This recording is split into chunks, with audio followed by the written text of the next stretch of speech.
Olá, eu sou Ana Tereza Puga, sou professora titular da disciplina de gastroenterologia da UERJ e é muito importante chamar a atenção de vocês sobre a doença celíaca.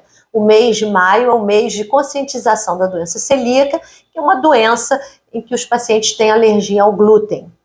A grande maioria dos pacientes, eles hoje são subdiagnosticados, porque os sintomas mais clássicos, como desnutrição, diarreia crônica, eles vêm apenas numa pequena parcela da população afetada por essa doença.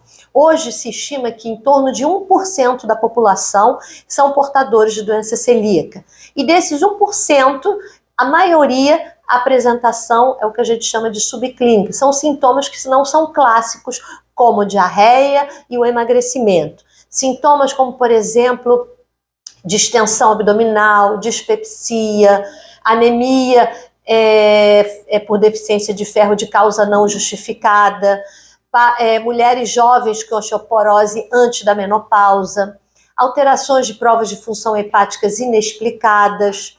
Muitos pacientes com síndrome de Down, com autismo, muitas vezes são portadores também de doença celíaca.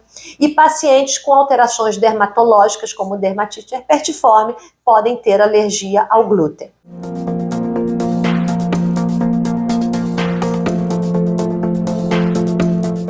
Para fazer o diagnóstico da doença celíaca, a primeira coisa é pensar na alergia ao glúten, na doença.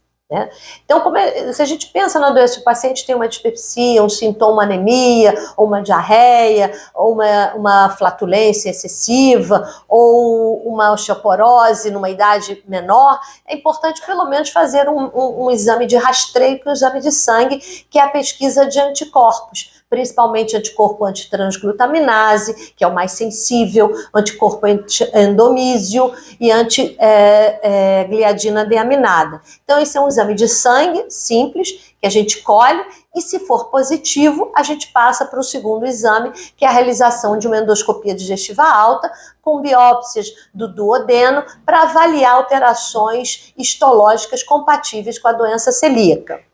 Uma vez que o paciente tenha alteração dessas sorologias e as alterações da biópsias compatíveis com diagnósticos, então a gente parte para o tratamento.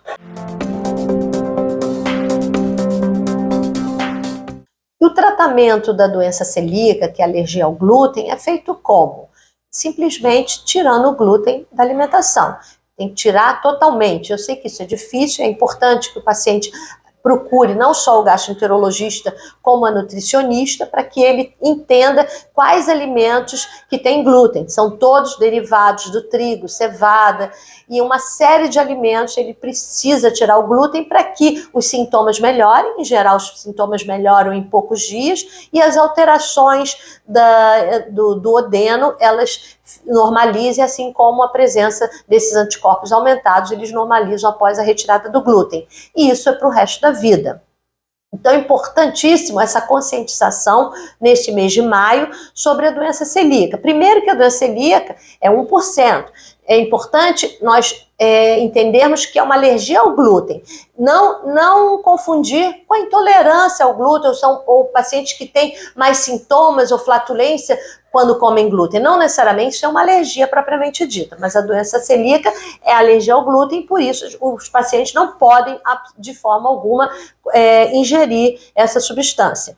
A Federação Brasileira de Gastroenterologia, FBG, vem nesse mês de maio incentivando as federadas, e principalmente aqui, eu como presidente da Federação da Associação de Gastroenterologia do Rio de Janeiro, venho estimulando essa conscientização sobre a doença celíaca no mês de maio e que deve perdurar para todos os atendimentos, seja na área primária como nas especialidades médicas.